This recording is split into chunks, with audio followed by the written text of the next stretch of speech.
Did this Marvel actor just reveal their return to Marvel and Marvel Studios? Hey everybody, how's it going? Welcome back to Cosmic Culture, the channel where we talk all things major movie and television news, theories, breakdowns, and much, much more.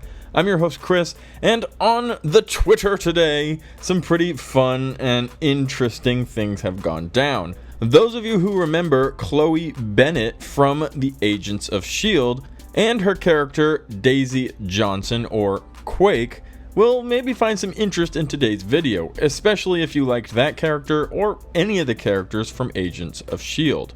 As it appears that Chloe Bennet may have revealed her return to the Marvel scene and specifically an entrance into the MCU. If you haven't already, consider subscribing and turning on that notification bell so you don't miss out on any of our other major movie and television news updates happening daily here on the channel. You can also follow me on my other socials, Instagram at Chris M. Rosser and Twitter at The Culture Chris. Links to both of those are in the description down below. So this tweet is actually a bit of backlash, a reaction to something that Charles Murphy said, which I'm not gonna lie, I do find rather laughable.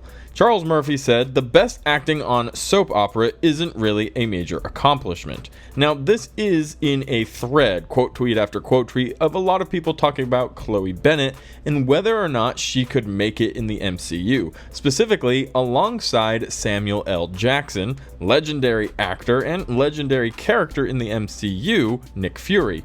So this was his ultimate response, was that her best acting on a soap opera doesn't really count as a major acknowledgement, kind of discrediting Chloe for anything she's done, including playing Daisy in Agents of S.H.I.E.L.D. Well, Chloe herself responds saying, "Hey man, you seem like a mean loser.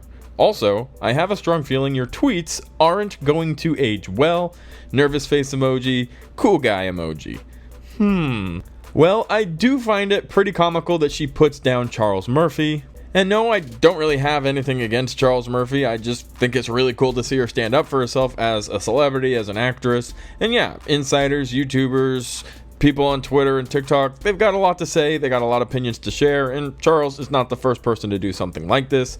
But, you know, I'm happy for Chloe for standing up for herself and maybe even giving us a little bit more information than she was probably supposed to, considering Marvel is very, very uptight about leaks and spoilers and things that get out and the big secrets that are currently being created for Secret Wars. However, this definitely has massive implications that Chloe Bennet's Daisy might be returning, since the argument was about whether or not she could hold a candle to Samuel L. Jackson as an actress. Now, obviously, Samuel L. Jackson is a fantastic actor, super well known, legendary, absolutely insane. But the comment here is, well, your tweets aren't going to age well, which is an implication that she knows that she may be returning to the MCU during the whole Secret Wars and variants multiverse traveling craziness. Now, Agents of S.H.I.E.L.D. did end with some multiverse implications, and there's definitely room because of the Sacred Timeline having an opened multiverse storyline right now that anybody from any universe could be transferred into the MCU. So yes, it's 100% a possibility. The canon of it all is up in the air. Many people say yes, many people say no. It's honestly completely irrelevant whether Daisy is from a different timeline or from the Sacred Timeline.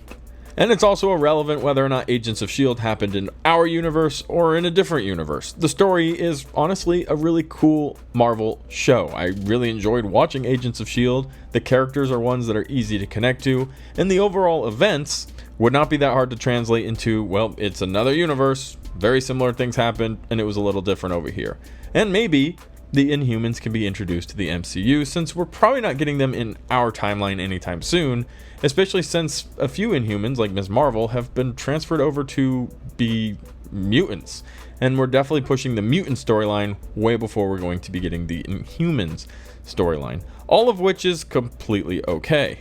But the most exciting part from this tweet isn't the backlash to an insider or Chloe standing up for herself. It is her basically confirming for us that she's going to come back. She's going to be alongside maybe Samuel L. Jackson as well as others for what I would only be able to presume is Secret Wars.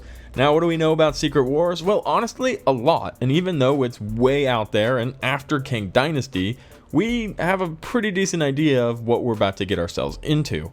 When Ant-Man and the Wasp: Quantumania releases, we'll have Kang cemented as the big bad of the multiverse saga. And although we all know that, thanks to the events of Loki Season 1 and the explanation of He Who Remains, we haven't really seen Kang the Conqueror in action. And I'm hoping we're going to get a couple variants, a couple explanations of who Kang is, all in Ant-Man, and it's very likely that whatever the situation, whether he's stuck in the quantum realm or he's in need of other assistance, powers, abilities, he's probably going to win in Ant-Man and the Wasp. Now, if that means Ant-Man dies or there's other type of tragedies, we don't know. Perhaps the entire gang gets stuck in the quantum realm themselves and they're going to need help from the Fantastic Four to escape and help warn the others about Kang.